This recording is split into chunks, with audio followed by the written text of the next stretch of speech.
Hi, this is Scott Wilkinson, host of Home Theater Geeks. In episode 293, I chat with industry consultants Chris Armbruster, Mike Heiss, Jeff Tully, and Ron Williams about the recent HPA Tech Retreat. So stay tuned. Netcasts you love. From people you trust. This is Twit. Bandwidth for Home Theater Geeks is provided by CacheFly at CacheFly.com. Hi, everybody. It's time for our annual audience survey. We'd really like to hear from you. It helps us understand our audience better, know what you like and don't like, how you listen to the show. It also helps us tell advertisers what kind of people listen. But I promise you, your feedback is always kept personally anonymous. All you have to do is visit twit.tv/survey and let us know what you think. It'll just take a few minutes, and it'll help us make Twit even better. We really appreciate your support and any help you can give us. twit.tv/survey. This is Home Theater Geeks with Scott Wilkinson, recorded February 25th, 2016. Episode 293, HPA Tech Retreat 2016. This episode of Home Theater Geeks is brought to you by Epson's new EcoTank printers. With Epson's line of SuperTank all-in-one printers, you can print thousands of documents without running out of ink. EcoTank is loaded and ready to print when you are. Visit Epson.com/EcoTank to find out more. Hey there, Scott Wilkinson here, the Home Theater Geek and editor of AVSForum.com. This week, we have the largest panel ever on Home Theater Geeks, and I'm very happy to announce and introduce our four panelists. First off, up in the studio at Twit, we have Chris Armbruster. Chris, welcome to the show. Thank you. Good to be here. Nice to have you back. You were here again last year for the same show from last year, but lots of new things to talk about, I'm sure, this time around. Yes. Next up, we have another returning guest. All of my guests, in fact, are returning to the show. Mike Heiss is another industry consultant. Mike, welcome back. Good afternoon. And Mike, you're actually a denizen of the chat room very often. So yeah, anybody, you know. Happy to have you in there, man. Always happy to have you in there. Same here, thanks. Next up is Jeff Tully, yet another industry consultant. Jeff, welcome back. Thank you, Scott. Good to be here. There he is. And finally, Ron Williams of Landmark Color. Ron, welcome back. It's nice to be back. Nice to be back. Yeah, nice to have you all here. So you guys recently went to the HPA Tech Retreat. And before we get to that, I want to just quickly mention that those of you who are watching at live.twit.tv or logged into the chat room there at irc.twit.tv can post questions as we go, and I'll pass along as many as I can. It helps if you use my screen name, Scott Wilkinson, all one word, no dots or dashes, because then it shows up in a different color on my screen, and my eye is drawn to it more readily. So as I said, you four guys all went to the HPA Tech Retreat last week in beautiful, it's near Palm Springs. Indian Wells. Indian Wells, more specifically, exactly. For a week of super geek out, and you know, it's always looks very interesting. I was unable to go this year myself, but I knew you guys would be there, and we could talk about it here on the show. So I'm as interested to learn what you guys learned as anybody else in the audience. So let's start with a little bit of background on the event. I think HPA recently changed its name, did it not? Ron, let's start with you. Yes, it was prior to Hollywood Post Alliance. And when they merged with SMPTE, they thought that the Post was too confining, so they changed it to Hollywood Professional. And that's in fact what it is professional. Mm-hmm. And we have a new logo as well. Oh, well, okay. Post, of course, meaning post-production. So the assembly of all the raw materials and assets and so on into the final product, be it a movie or a TV show or whatever. But I think that makes a lot of sense to expand the definition to just be the professionals in Hollywood, which would include camera people and editors and producers and everybody. But Chris, that's still a little misnomer because it's Hollywood professional, but it's actually global. The HPA is encompassing attendees from all over the world. We had people from Australia there, people from Germany. They come from all over for the HPA conference. So In fact, they're going to do one in London later in the year. yes. Oh, okay. Yeah, coming up in July. So it is a global phenomenon. And rightly so, because, of course, movies aren't only made in Hollywood, even though people sometimes think that. Also very interesting that when people think of Hollywood, more often than not, they're really thinking of Burbank. So maybe it should be the Burbank Professional Association. Anyway, so Chris, give us a little bit about the event. What is this event really about? Well, in contrast to larger shows, this one's really nice in that I think I counted somewhere between 300 and 400 people. So it's a big small crowd, and and it's nice because you get a chance to meet and talk with almost everybody in the event, and anyway, and it's informal. So if you've got a question you want to ask somebody, or you find yourself talking with somebody about some obscure piece of information that you thought nobody else was interested in, and all of a sudden you got 4 or 5 people that have joined the conversation. So and that's really might fun. gather information that you never knew you even wanted to know. Sometimes. Yeah. Well, that's an excellent opportunity. I totally agree with you. And also that there are just people there that you wouldn't necessarily run into normally, and yet here they are, and you can hear them give their presentation. You meet them in the bar afterwards. Chris, I think it was you who said there were 4 10 to 12-hour days, and that's before hitting the bar. Yeah. Well, and on 3 of the days we started with a roundtable breakfast, which is a really neat addition. I haven't experienced that at other events, but to get everybody up and going, it starts at 7:30 in the morning. There are between 20 and 30 tables that are set up with 10 to 15 people at each table. And you look at the subjects and you go through and say, well, I'm interested in metadata, or I'm interested in, where the HDR latest version of the specifications are at, or some very, very specific things. And you'll find yourself sitting at a table with other people who are equally interested in, and oftentimes, you have breakfast with people, and then, after breakfast you go back to the main session, and they're up there on stage leading one of the talks and expounding upon more about what you briefly talked about at breakfast. So it's it's that intimate. Yeah, I only wish it wasn't 7:30 in the morning, but I suppose you gotta get the time somewhere. Well, the coffee's there. So. Yeah, the coffee's there. Okay, so that helps. Yeah. Jeff, you've been going for a few years. How has it changed over the years, or has it? Actually, other than the topics changing to keep up with the times, the event itself has been remarkably consistent. The breakfast roundtables Chris mentioned, the full day of events. I think the only thing that's really over the years reduced is generally one evening is kind of an informal social activity. A number of years ago, it was pickup softball. That got a little dangerous.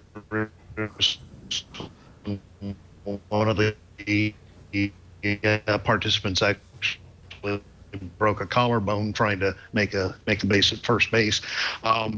So we take gentler activities now for the side events. But other than that, we get a huge outpouring of technical presentations, as Chris said, and then lots and lots of opportunities for networking. Before we continue talking about the HPA Tech Retreat, I'd like to take a moment to thank our sponsor for this episode, which is Epson.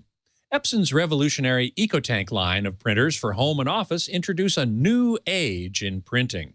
The new EcoTank ET4550 wireless all-in-one printer doesn't use ink cartridges. Instead, It features an innovative, refillable ink tank.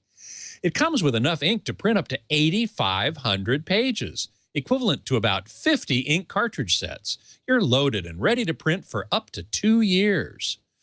Powered by Epson's leading-edge precision core technology, it delivers high-speed, vivid colors and laser-quality black text. Plus, auto two-sided printing, a 30-page auto document feeder, and easy wireless printing from tablets and smartphones. All EcoTank printers deliver an unbeatable combination of convenience and value with ultra-low-cost replacement ink bottles.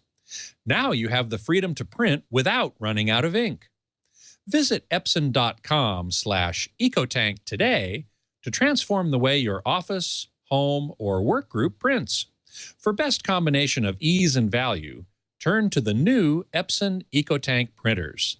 That's epson.com/EcoTank. And we thank Epson very much for their support of Home Theater Geeks. Epson, exceed your vision. Now, Jeff, you've been going for quite a few years. How has the HPA Tech Retreat changed since you started going? Well, I think in many ways, as Chris has mentioned, the breakfast roundtables, the dump of geekish material on the technical level, both formally and informally. All of these have really been a part of the Tech Retreat, for a better part of a decade, no more than a decade now. What's changed a little bit is some of the extracurricular activity on the side. We used to have an evening that was set aside for informal activities. For a number of years, it was softball games. We'd actually go out to a local park and put one group of folks against another and go for an evening both of networking, hot dogs, and actually attempting to play contact sports. Which for a bunch of Hollywood professionals, it's kind of a comic image. Oh, it was even funnier than it sounds. You had actually people that knew what they were doing and some who sort of remembered things about the game. That one kind of slowed down when we had one of the members try to make a play at first and fracture a collarbone. So the ambulance pulling him out of the scene. So he was back in the breakfast roundtable the next morning, damned if he was going to miss it. So we've taken it to gentler pastimes in the evenings. Now it's pretty much, as Chris said, head to the bar and have a chat. In between, I think we had a couple of stints of bowling, but that too kind of wore down. But beyond that, really, the real appeal of this event is that it is so consistently high quality. Mark Shubin, who is the master of ceremonies, runs a legendary amongst the crowd discipline on time. You have 10 minutes to speak, you have 10 minutes. And if you're halfway through answering a question at the end of your 10 minutes, he has a little squeeze ball horn that he carries around, a Harpo mic kind of thing. And he beeps his horn. I was almost thinking the hook came out and dragged you away. He actually cut off the new president of the HPA in the first 2 minutes of his reign. Whoa! Oh, sure. It's the name of the game, and Mark is legendary for it. The good news is it means everybody that you see on the schedule who is going to speak will take the stage for the time they've been given. They'll get free reign. If they speak short and leave time left over, they take Q&A. Otherwise, they head to the lobby during the mixing time. It's really, as Chris said, it's very informal, information-packed, a great event to attend. Yeah. Now, Mike, you didn't go to the whole show, right? You ended up going out for a day or two. What was of particular interest to you? The HDR stuff for sure. I mean, this was everything you always wanted to know about HDR and more, including some of the sessions where instead of having like granola bars at the break, they should have given everybody Excedrin. I said to the fellow at my left, who is from the Discovery Channel, just to show the diversity of attendees, I said, did you understand any of that? And he said, no. And he was a technical guy from the Discovery Channel.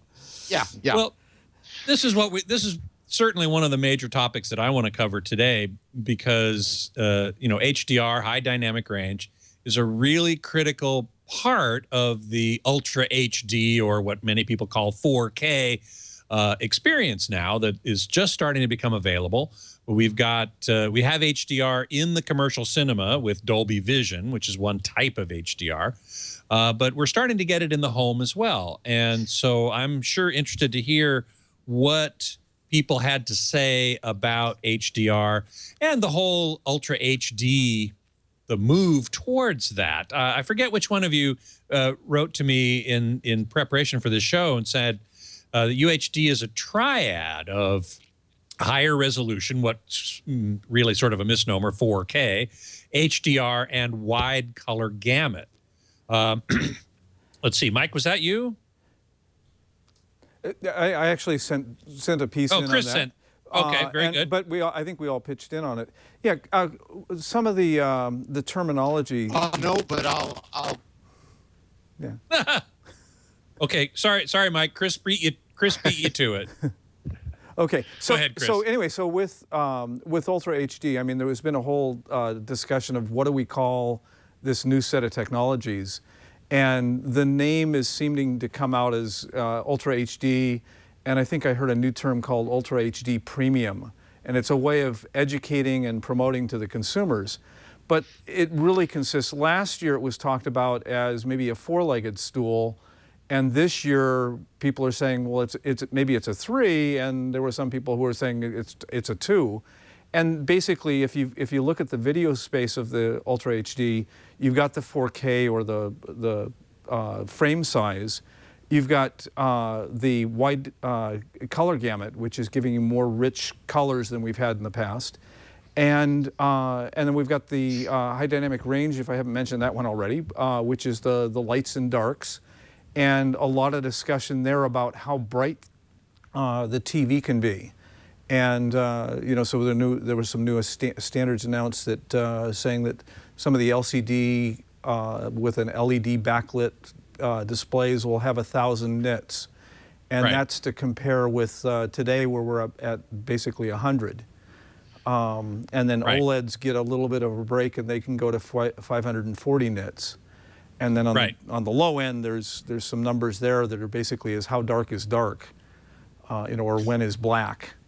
But the other one that was left out, and the reason why I was calling it the triad, was people are kind of poo-pooing the high frame rate. So basically, we grew up with 24 frames. We should, keep on looking at 24 frames, is one school of thought. There was some interesting discussions there about, is there a cultural bias there? Because in the U.S. we're used to 30 frames per second, 24 in the theater, double frame rates for maybe 60. And it was funny because the folks from the UK were saying, well, to us 30 looks weird and 60 looks weird because we're used to 25 and 50. Right. So well, this is this is certainly a big question to me.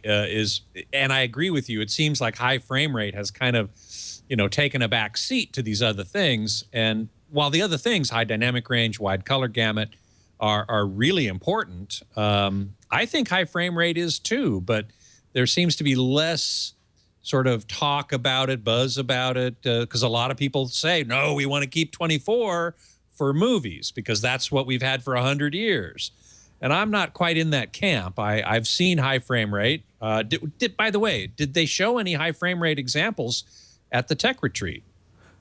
There was a great presentation with where we had I forget the name of the projector, but there was a projector that was doing 120 frames per second. And a comparison, a big discussion about cameras and capture where you've got where you can change the frame rate, the exposure or the aperture time, and how you can sensitize. So if you do 120, you can take that down to artificially down to any frame rate you want. 24, 48, 60, 25, whatever goes in evenly. But you can subsample it down and generate the same effects. and use frame rate as an artistic component, not just everything you're going to see is at 120. Right. Well, I understand that. John Erland is a great example of using variable frame rates as an artistic tool, but there's also the issue of being able to see things more clearly, moving things in particular. Ron, you've done some investigations into this, right? What's your sense of do you think high frame rate will ever be something that will become commonplace, or is it just going to be too much resistance to it? Well, it just depends. I kind of hedge on this. I have a stand on it, and one of my employers, Jim Cameron, who has a definite stand on it. Oh, yeah, no kidding. He and I get into some interesting conversations. To put it in a thumbnail of the banter that we have is that, to me, and I think to everybody, to go what you just said, at 24, when you do a movie in 24, we're so used to a movie being fantasy. And at 24 frames in film, with the film grain, it's a fantasy. Now, Jim did this great test where we had a set, and he shot every frame rate in 3 different formats. And the 24, a medieval scene, was a medieval scene. But when he shot it at 120 frames, double flash, it was sharper than video. And the conversation between the two of us is, I said, wait, Jim, a medieval knight fighting is a fantasy. When you make it look like the 10 o'clock news, it's not fantasy anymore. And to believe that there's a knight down the street having a sword fight, it just isn't cutting it. But his point is that it's more real, it's sharp, and everything you just said, it's a better quality video. There's no two ways about that. But what does it do to the story?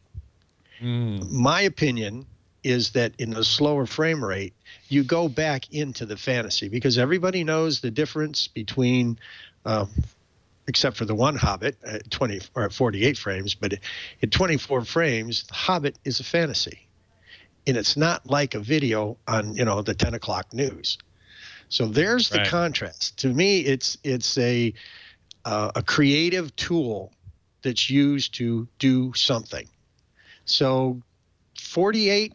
I can palette 48 if you're talking movies. Now, with this whole situation that we're dealing with HDR, that is also now in video. So sports is now into this whole thing, and they're doing sports up to 360 frames for the super slow-mo. So you've got a contrast of the fantasy of a movie or a soccer game or a football game being live and having all of the elements of the wide gamut color, the HDR, and the 4K UHD resolution. So there's a place for everybody. They're just jockeying on who's going to be where. Yeah. Emily the Strange in the chat room is asking, why do certain media lend themselves to higher or lower frame rates? And Ron, I think you just addressed that to a certain degree. Movies, like they've been shot in 24 for so long that people are very used to it and kind of object when you get away from that.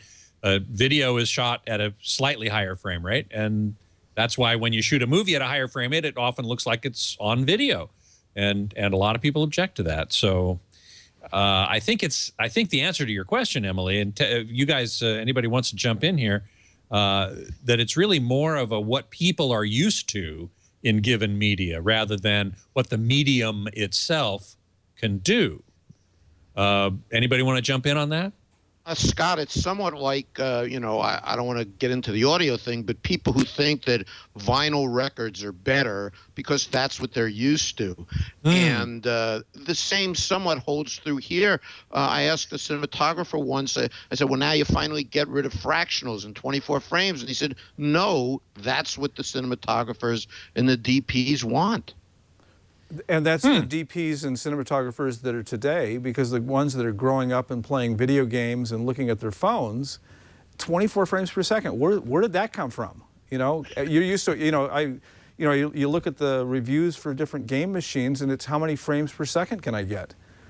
You know, you're pushing, you know, it's like I want a game machine that pushes 90 so I see everything. Right. Right. So it's that's why I was saying earlier, it's kind of a cultural thing where people are used to seeing something, and then it's the producers and directors and the cinematographers that go in. It's like, how do you use those artifacts of the medium to tell a story? And what things are you telling with it, or what emotions are you eliciting by using those different artifacts? Right. Web 3801 is saying, I wouldn't want to have things look too real. If it looks fakish, it won't draw me in. Well, so he's kind of saying the sort of same thing. Yeah, yeah. Well, a lot of people in the chat room are talking about HDR. Before we get to that, though, there was one thing, Ron, that I wanted you to briefly touch upon. You said that Dolby gave a presentation about a new way to quantify color space, and with I think it was called variable color, or I forget exactly. Tell us a little bit about that. Well, they gave a really great presentation. A young lady, her name escapes me right now. Julia? Jacqueline. Jacqueline, right. Yes. She gave a great presentation.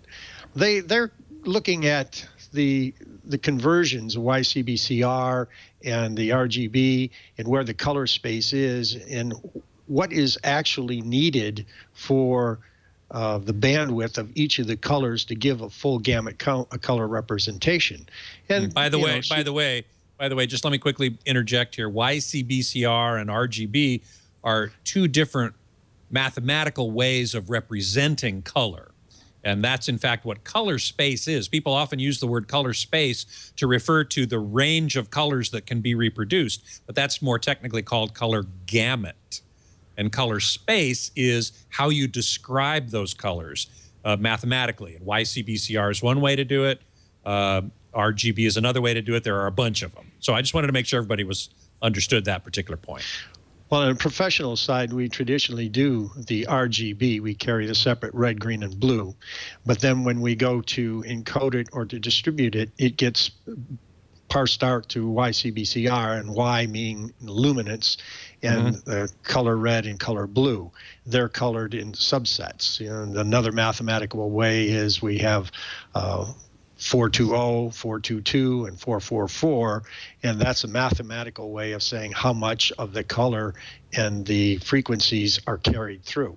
So to carry the most color, the Dolby proposition was we come up with this new way of looking at this, and here it is, guys. Take a look at it and tell us what you think.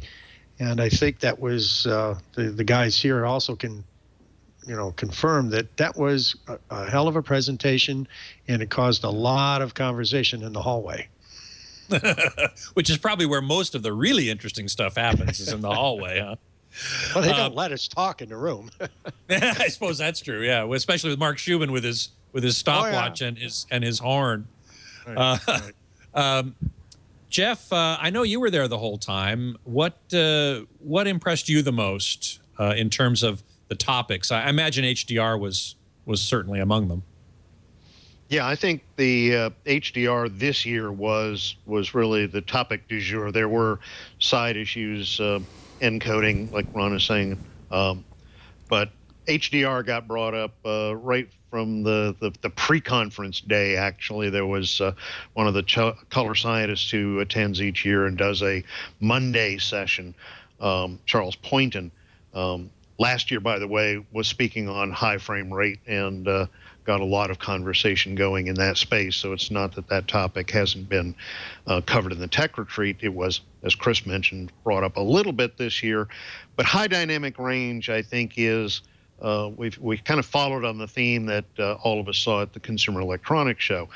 That's the new thing that the TV sets are bringing into the living room now. And the conversation of the tech retreat is, okay, the manufacturers have given us a way to get this into the living room. How do we make sure the stuff that is being shown there is actually what we, the creative community, the technical community, had in mind? Merely making the picture the white part of a picture more bright and the dark part more black isn't really what high dynamic range is. It's how many steps do you have in between. And so a lot of the conversations get into what is the mathematics of how do you do that. Chris mentioned already the kind of agreement that to call it Ultra HD high dynamic range, the rules are slightly different for LED sets and OLEDs. The OLEDs, in fact, can't make, at least today, as bright a white as an LED can, but they can make dark. Not by far, yeah. Not by far, but they can make much, much darker blacks. So if you are a storyteller who wants to see lots of detail in the black, you might favor the OLED. If you feel that it's necessary to blind people by looking at the sun, then you want the LED and the 10,000 nit, forget the 1,000 nit limit. But the 10,000 nit is sort of the maximum that anybody would ever want, but there aren't any displays really that can do that today. Yeah, not yet. And there's certainly at least a lot of hallway conversation about whether one actually needs such things. You know, you can't look straight at the sun. It's so many nits. You don't want to sit very long looking straight at a sun lamp, which may be several orders of magnitude less bright than that. At least there were some people asking the question, if you had movies shot and produced making lots of use of the high end of 1,000 nit display, would people want to watch a 3-hour movie in that environment? Some of the colorists were observing that even trying to do color correction, 15, 20, 30 minutes of that at a session, and they want to, rest their eyes.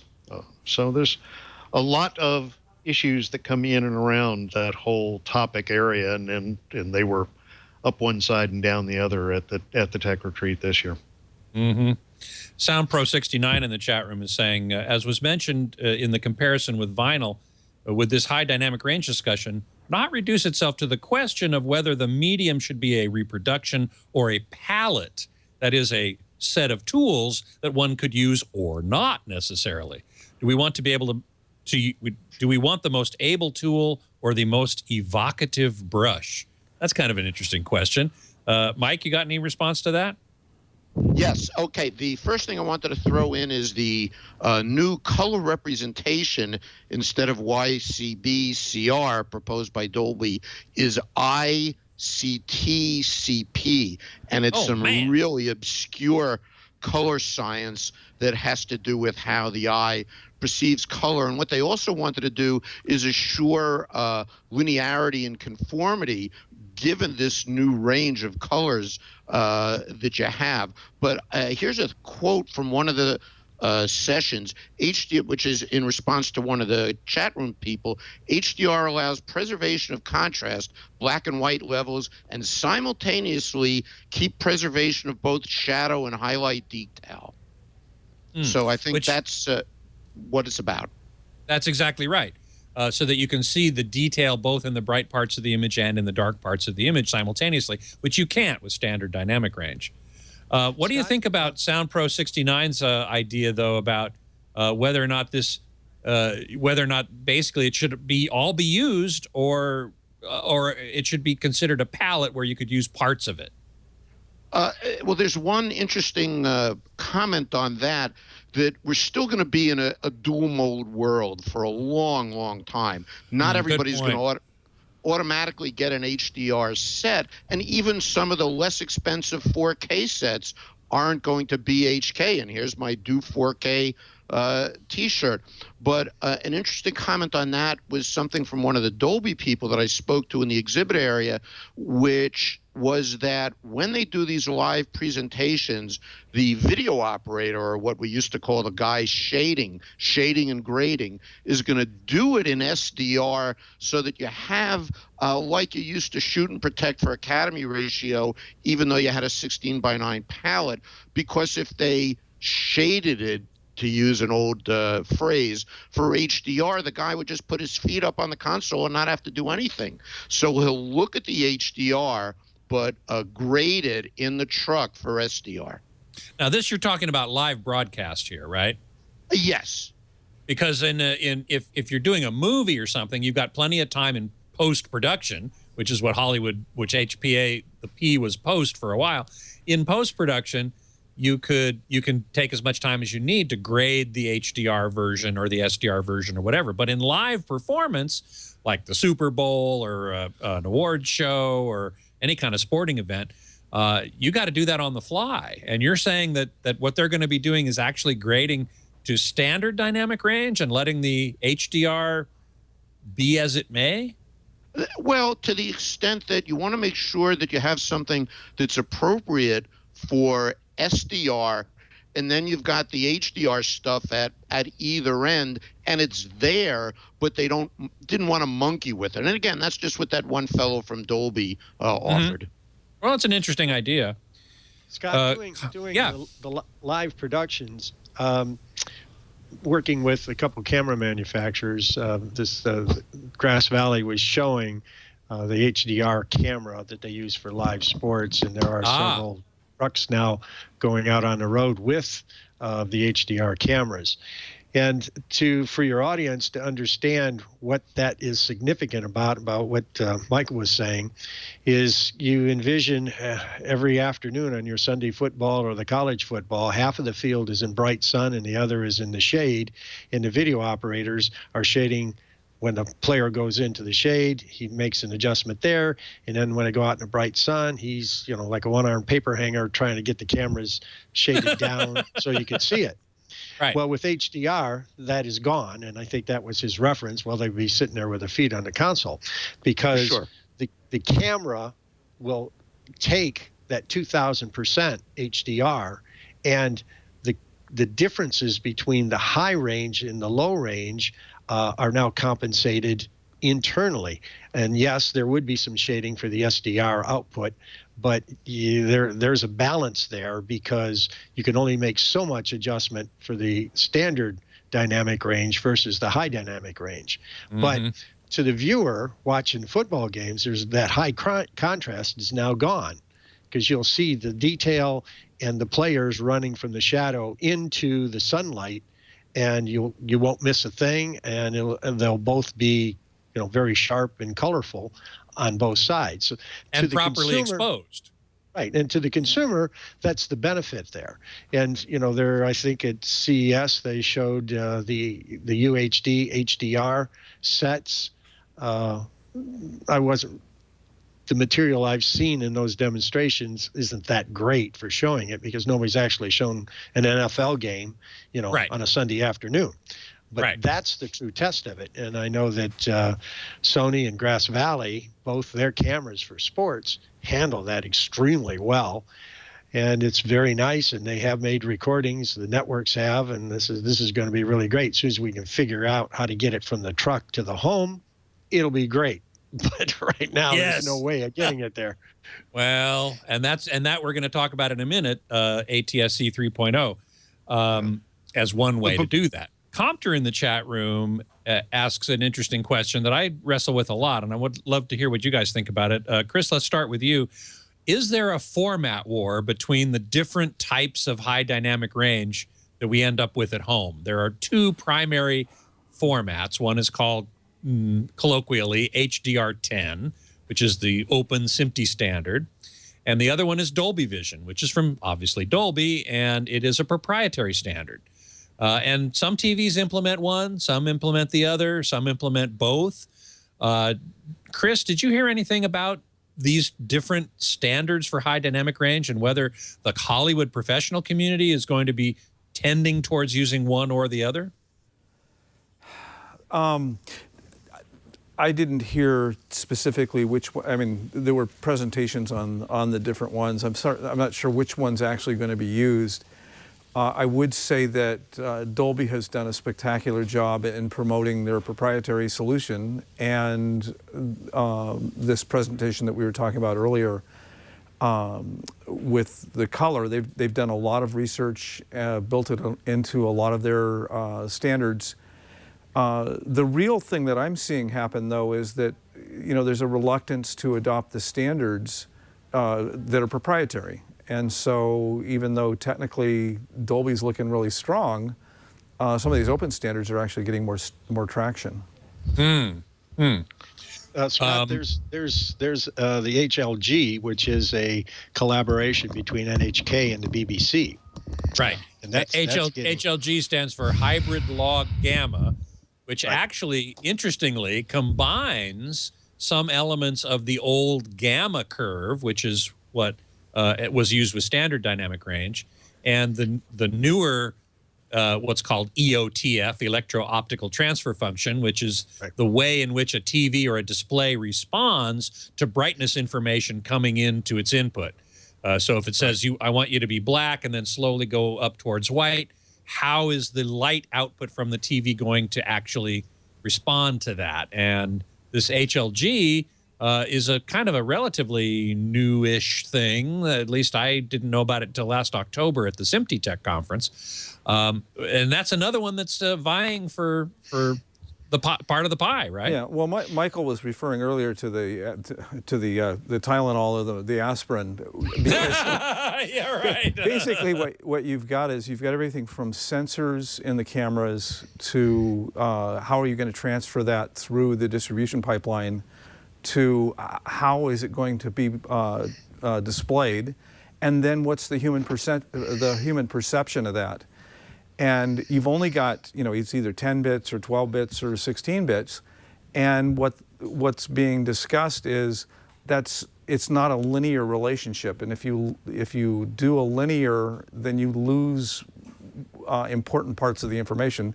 So you go to your math and you end up with a log scale. And that's where the log's coming in. Mm-hmm. And by doing that, you get a more efficient use of the bits for what can be perceived. Okay. Ron, I interrupted you to make a little explanation. I wanted to make sure you got a chance to finish your thought there. No, he covered that exactly. Ron covered it. Chris covered it. All right. Sorry. All right. Yeah, but I did want to say, as we're talking about the displays and putting out how many nits and the idea of having, Excedrin headache by staring at the whites, let's not forget quantum dots. Oh, we should never forget quantum dots. No. And quantum dots, those displays are coming on. I think at CES there's 5 manufacturers now that have gone to quantum dots rather than at least, yeah. And that has a pretty big range as well as a wider color gamut that they can be reproduced in quantum dots. So I've seen, actually I've tested, there's a Samsung UHD HDR set that we're pumping a live HDR camera into. Oh, yeah, in your work with Grass Valley? Right. Yeah. And an amazing picture from a $2,000 television set.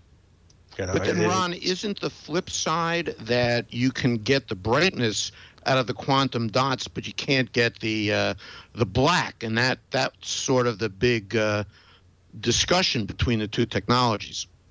Well, the quantum dot black rivals the OLED. There's not much difference. When you put the black at 64, the difference between the two of them is like 2 or 3%.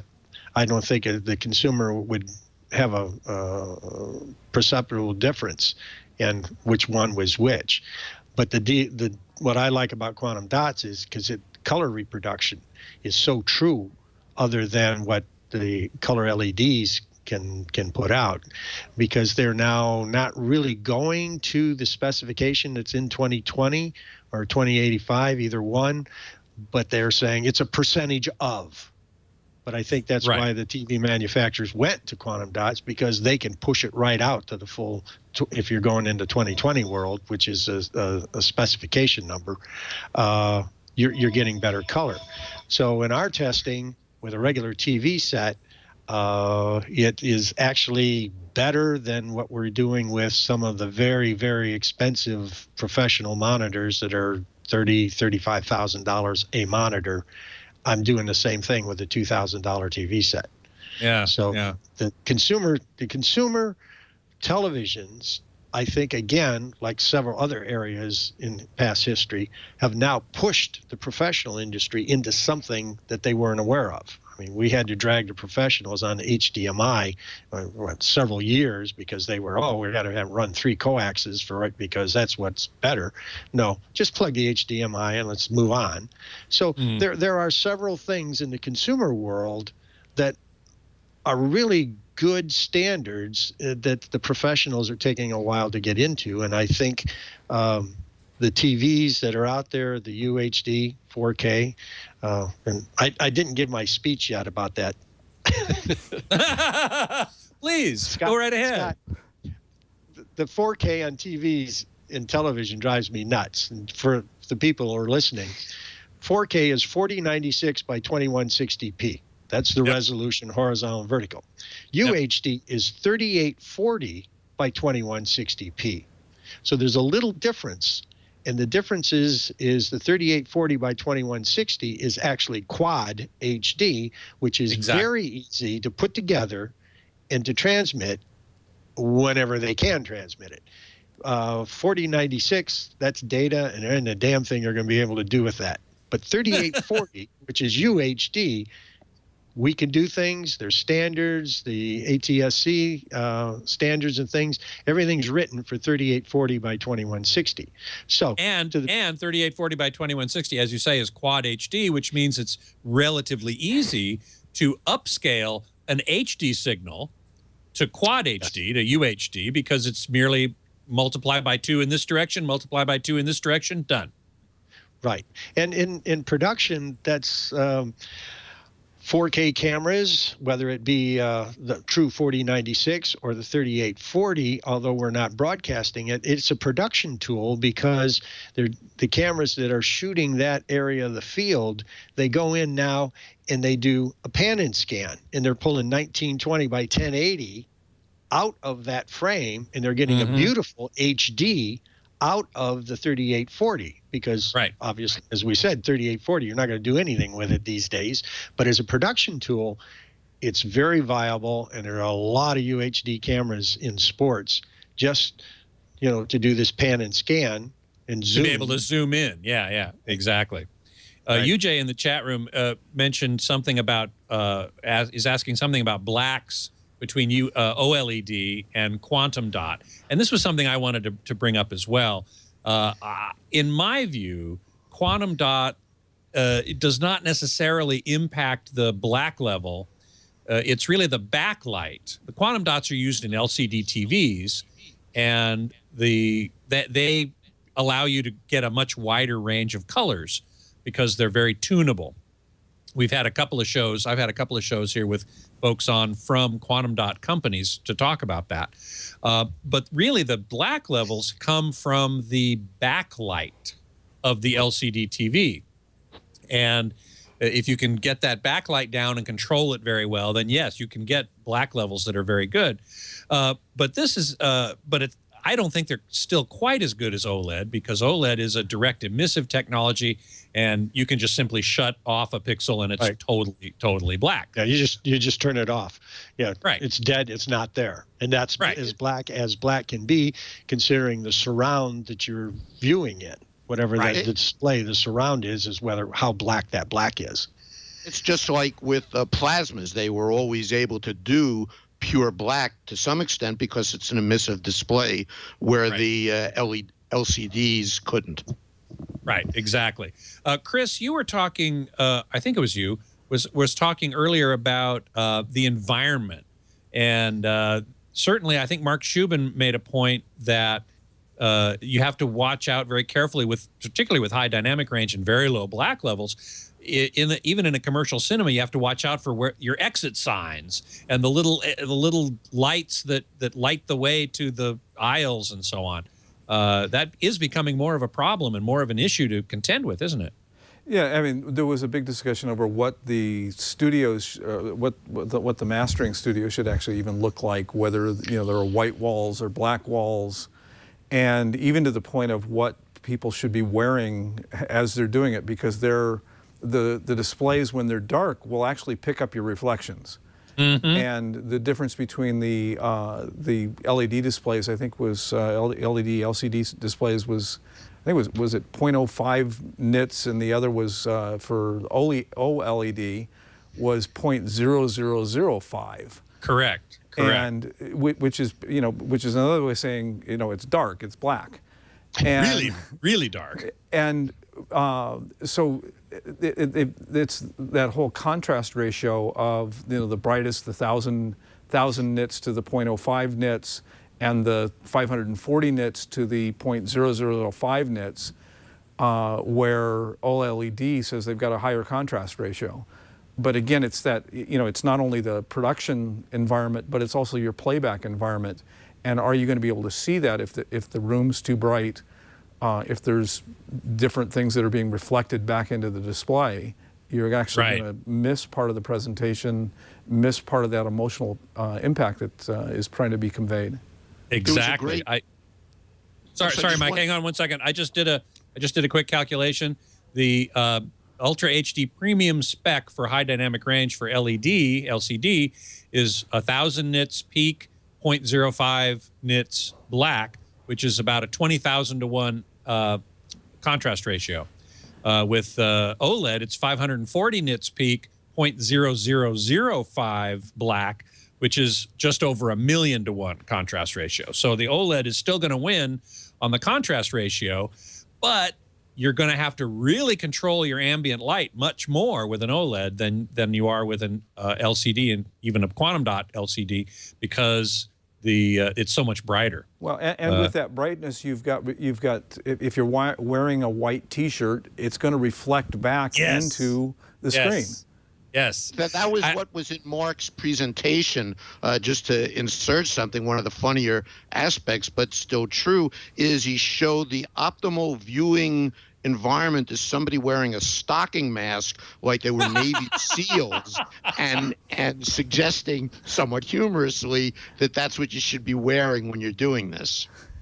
Joel Silver at the Imaging Science Foundation typically wears black, and I've meant to eat. I will ask him next time I see him. Is that because you're watching projectors and you want to be sure that your clothes aren't reflecting light? And it's even more important now with high dynamic range. Well, if I may say something about that high dynamic range in our conversation, the way that I've had to challenge or put to some of the manufacturers, and earlier, several years ago when they were coming out with it, and I want to understand that there's a big difference between high contrast and high dynamic range. And yes, the Excedrin brightness that we've been talking about is there in both of my examples, but true high dynamic range is when you see a dark forest in the foreground, a blue sky, and if you can see the texture of the white fluffy clouds, that's high dynamic range. If the cloud's just a white blob, that's high contrast. So when you're looking at material or a display that says high contrast, to truly see what it is, look at material that has that white and you can see all that detail. So if the clouds are puffy and look like a cotton ball, then you've got high dynamic range. If it's just a blob, you've got high contrast. That's an excellent explanation of the difference between those two terms, because many people use them interchangeably, and they really shouldn't, right? Right. Correct. Yeah. Correct. Yeah. Well, one last thing about HDR, and then I'm going to move on a little bit here. But Dolby, I think, was showing a demonstration of HDR at 1080p. That is, at high definition resolution, not ultra high definition resolution. And so my question to you is that likely to happen? I mean, I get a lot of questions like this on AVS Forum of people saying, do you think we'll ever see high dynamic range content without having that super high resolution? Is that something that the Hollywood community is thinking about, Chris? Well, this was a fun discussion, and several hand raising polls to see what was going to happen. From the people that were there, they understand that at 2K or the 1080p, with high dynamic range, it actually looks spectacular. And the question was, what do we need 4K for? Well, try buying a 1080p TV today. Okay, you're gonna get a 4K TV. So it's, you know, most of the content's there. I mean, Jeff, this was one of Jeff's big topics during the week, and you know, in the hallways was, you know, do we even need the 4K for HDR? And I think the consensus of the creative community there and the technical people is not really, but the way it's going to end up in the market, it's going to end up at 4K. Mm-hmm. Do we have Jeff back, by the way? I think I'm back. Yeah. Okay. You gave us a nice little musical moment there a moment ago, but tell us a little bit about this whole idea of HDR at high definition or 1080p resolution rather than 4K. Chris, I agree with you know, it's almost a moot point because virtually all the TVs you're going to buy these days are going to be 4K, especially those capable of HDR. Yeah, I think that's absolutely true, and we'll probably get the musical moment again because that was exactly what I was speaking at my end when whatever happened to your end disappeared. So I was probably being bleeped out by the 4K police along the pipeline. I think that the cutest summary of the whole thing, when Chris mentioned the tripod, actually one of the presentations there, a very, very good one that was given, was around a comparison of the experience of adding in from high definition, more color, more resolution, and high dynamic range. And the postulate being that the tripod is resolution, color, and dynamic range, higher of each of those. Mm-hmm. One of the conversations with one of the panels on where the conversation got to high dynamic range, pointing out that when you move beyond a certain distance away from the screen, where resolution is not perceptible, high dynamic range is still clearly a superior viewing experience for a lot of different reasons. And the comment was made from several people that you don't need to broadcast the content in 4K. Scott, you've already mentioned that the upscaling that's in the TV sets can take care of getting the resolution not exactly the same as if you were feeding 4K, but close enough. If you're sitting at normal viewing distance, it's not a perceptible difference. The dynamic range, add that to the signal at 2K, you can get that into packages and into transmission technologies where 4K simply today won't fit, and won't fit for quite a while. And if it does fit, it takes up a lot of unneeded space. Mm-hmm. Get the high dynamic range in. Yes, you will not buy a high dynamic range 2K set. No one is ever going to build one. Yep. Not even as a science project. It's just, there's no reason to do it. Great. Take a 4K set, buy the one with HDR. Feed it 2K HDR content. You will deliver the creative intent of the high dynamic range, and the TV set will take care of scaling the resolution to the degree that that even matters at all. Mm-hmm. And the statement at the end, when one of the comments was made, well, we have this three-legged tripod, that's how all the TVs are being made. One of the top technical people at a major studio commented, well, you know, I've learned to walk perfectly well on 2 feet. And they, in fact, are making Dolby Vision, high dynamic, theatrical release movies in 2K. Yes, they are. As a matter of fact, that's true. I recently saw The Martian at a private Dolby cinema, and that in 3D, but in 2K. So they are, in fact, doing that. Yep. Well, getting the signal to the consumer is certainly a critical part of this whole thing we've been talking about. And we now have streaming, and we have high dynamic range by streaming. We now have Ultra HD Blu-ray, which gives us high dynamic range on a disc. But broadcasting, which we were talking about a little earlier in terms of football and live broadcast kind of things, is kind of lagging behind. We have well, we currently have ATSC, Advanced Television Systems Committee 1.0, which is high definition digital broadcasting. and the ATSC is now working on 3.0, which would be Ultra HD broadcasting. So I'm curious to know, in the few minutes we have left, what is the state of development for ATSC 3.0? Jeff, you mentioned that we weren't going to see high dynamic range broadcasting for a couple of years, and I think that's probably true in terms of ATSC, right? Well, the ATSC will need to be implemented at some level in order to get high dynamic range, and in order to get 4K, and in order to get other features that are being discussed in the spec. It's kind of like on the Blu-ray, the Ultra HD Blu-ray that's out now. You would need to use that even if you only wanted 2K HDR on your Blu-ray disc, because you need 10-bit rather than 8-bit. You need certain metadata, certain flags and signals that go with the content. And the old broadcasting form, the old Blu-ray format, the old pretty much anything, won't do high dynamic range.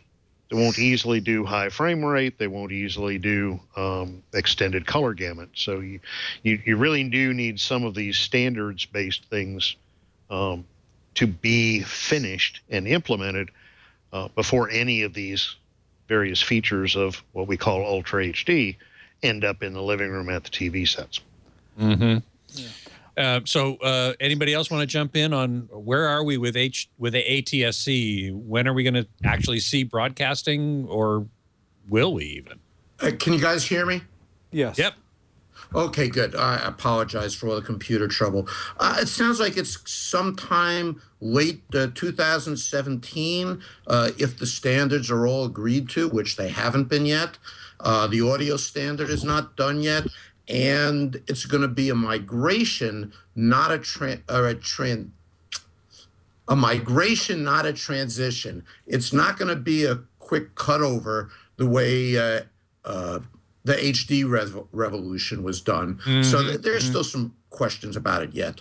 Yeah, I mean, there have been tests that have been done both in. I was reading up earlier today, and in Korea did some broadcasts where they were trying it, but more of a test to validate some of the underlying technology and the specifications.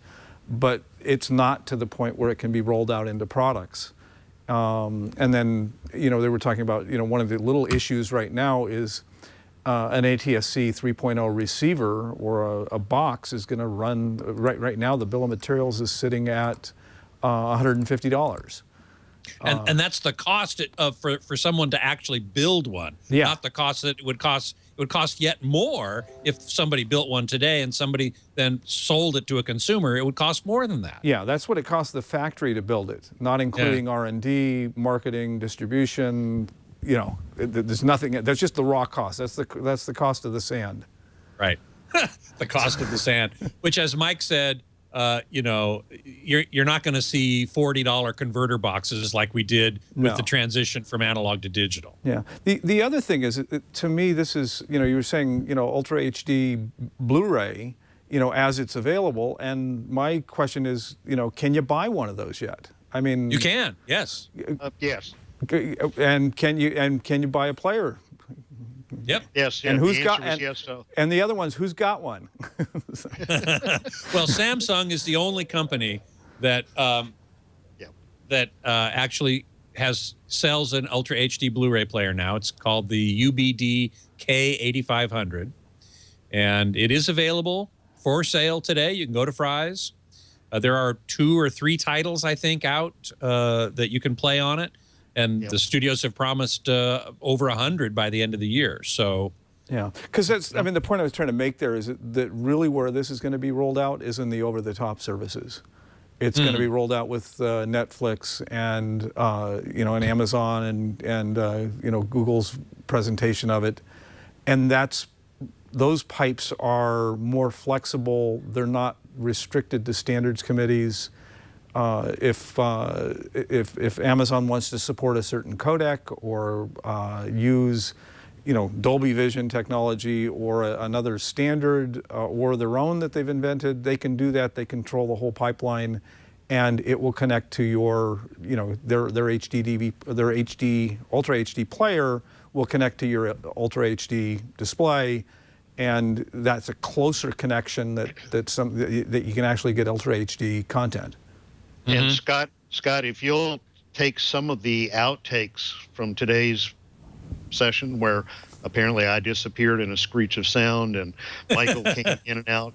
That's the bandwidth that's involved here, and that's where your 4K movies are going to come. So when a lot of movies get tuned in all at the same time, the pipes are going to get really, really full. But on the And other hand, probably what comes over a streaming service is not the 4K full resolution highest bitrate image that is on the server at Netflix. It's going to be one of the downscaled versions sometimes, and then sometimes you'll have the full 4K, and it'll radiate all over the place. Just one thing back in, if that were a 2K HDR signal, it would fit through the pipes friendly easily. and fine. Well, and all you of would the see a better looking movie. Yeah, all of the overtop services have that flexibility to make those decisions so that the consumers get a They don't have great the picture. FCC to worry about. Right. Say again, Mike. They don't have the FCC to worry about. They can do whatever they bloody well please, which is why you see guys like Vudu, Amazon Prime, Netflix, MGO, all experimenting with HDR and Atmos and similar things before the broadcasters can even try, and it's just going to be a while.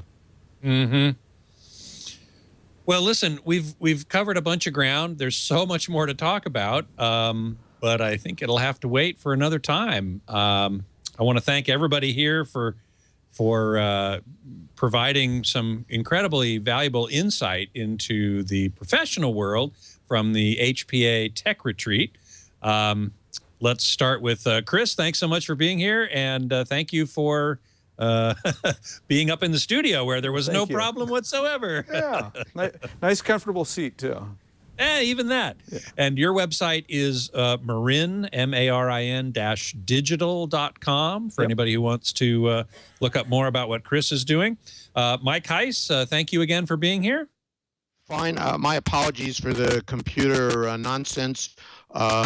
People want to see more about my views on these things. It's either hiddenwires.com or hiddenwires.co.uk or residentialsystems.com. And again, I apologize for all the computer mashups here. Well, you know what? Technology, can't live with it and can't throw it out the window. Jeff Tully here, a industry consultant. I guess you don't really have a website of your own. You just work for various companies and got more than you can do, I'm sure, as it is, right? Yeah, if there are folks that want to engage in a conversation on it, I actually have domain tully.com, and jeff@tully.com gets me by email. Oh, very good. So if anybody wants to contact you, they're welcome to do that. Thank you very much. And thanks for being on the show. Thank you. And finally, Ron Williams. You can reach him at landmarkcolor.com if you want to send him a note or contact him in some way. Ron, thank you so much for being here. It's always a pleasure. Always interesting. Always interesting. You always bring a great perspective, as all the fellows did today. You can always find me, of course, at avsforum.com. You can follow me on Twitter at htgeekscott and at avsforum. And you can email me at scott@twit.tv. You can always find previous episodes of Home Theater Geeks right here at twit.tv/HTG. And you can find us also on our YouTube channel, youtube.com/twit Home Theater Geeks.